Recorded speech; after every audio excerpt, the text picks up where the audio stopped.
Great novels always spring from an obsession that has been transcended. The hero sees himself in the rival he loathes. He renounces the differences suggested by hatred. He learns at the expense of his pride the existence of the psychological circle. The novelist's self-examination merges with the morbid attention he pays to his mediator. All the powers of a mind freed of its contradictions unite in one creative impulse. Don Quixote and Emma Bovary and Charlus would not be so great were they not the result of a synthesis of the two halves of existence which pride usually succeeds in keeping separate.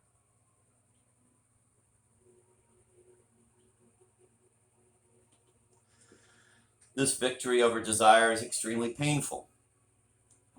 Proust tells us that we must forego the fervent dialogue endlessly carried on by each one of us at the superficial levels of our being.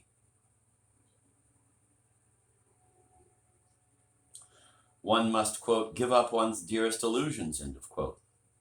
The novelist's art is a phenomenological epoch. But the only authentic epoch is never mentioned by modern philosophers. It is always victory over desire, victory over Promethean pride.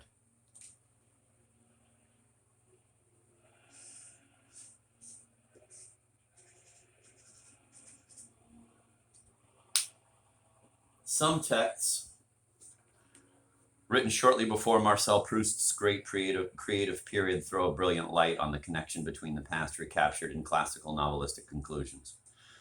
Perhaps the most important of them is an article published in Le Figaro in 1907 entitled "The Filial Sentiments of a Parricide." The article is devoted to the drama of a family whom the Prousts knew slightly. Henri van Blarenburg had killed himself after murdering his mother. Proust gives a short account of this double tragedy concerning which he seems to have no special information. At the conclusion, there is a widening of the perspective and the tone becomes more personal. The Van Blarenburg affair becomes a symbol of the mother-son relationship in general.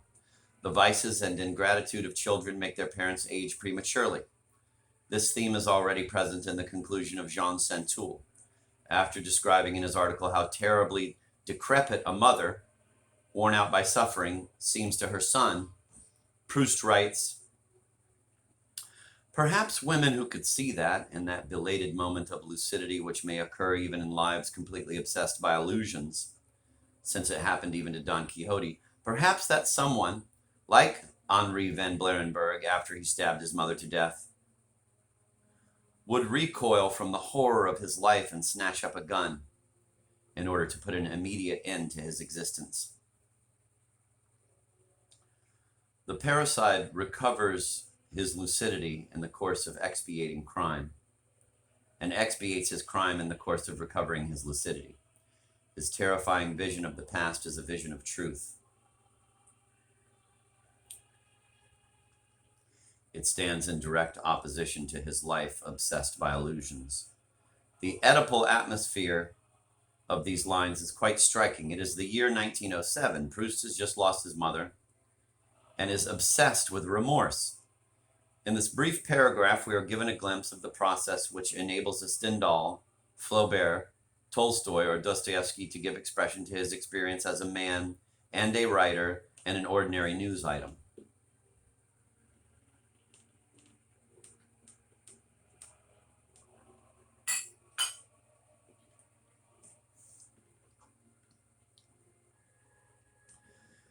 In his belated moment of lucidity, the parricide joins the ranks of all the heroes of previous novels. How can we deny this when Proust himself compares this death to that of Don Quixote?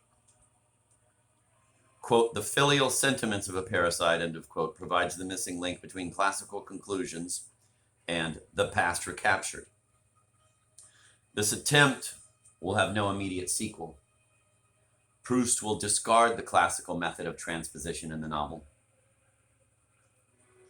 His hero will not kill himself. Rather, he will become a novelist. But nevertheless, the inspiration will come from death. the death which Proust is in the process of living in 1907, and whose horror is reflected in all his writing of that period.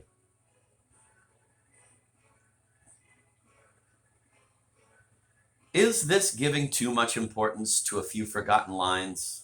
Perhaps it will be objected that the text has no literary value, that it is written in a hurry for a daily newspaper, and that its conclusion wallows in melodramatic cliches. That may be, but such considerations carry little weight in the face of Proust's own evidence. In a letter of Calmette, which accompanied the article, Proust gave Le Figaro full permission to edit and cut his text, except for the last paragraphs, which he demanded should be published in their entirety. The allusion to Don Quixote's belated lucidity is all the more precious since it reappears in the notes which were published in an appendix to Contre Saint-Beuve, and this time in a purely literary context. The many comments on Stendhal, Flaubert, Tolstoy, George Eliot, and Dostoevsky in these same notes show us Proust's awareness of the unity of novelistic genius. Proust notes that all Dostoevsky's and Flaubert's works could be entitled Crime and Punishment. The principle of the unity of all the great works is clearly stated in the chapter on Balzac. Quote, all the writers come together at certain points and they seem like different and sometimes contradictory elements of a single genius. End of quote. There can be no question that Proust was aware of the connection between the past recaptured and the classical novelistic conclusions. He could have written the one book on the unity of novelistic genius which would have been worthy of such a great topic. Under the circumstances, it is surprising that Proust never broached the theme of novelistic unity in his own conclusion, The Past Recaptured, which broadens into a meditation on novelistic creation. His silence on the topic of other novels is all the more surprising when we consider the number of literary references he makes. He acknowledges forerunners of the, quote, affective memory, end of quote, in Jean-Jacques Rousseau, Chateaubriand, and Gérard de Nerval, but he does not mention a single novelist. The intuitions of Contre Saint-Beuve are never taken up and developed. What happened?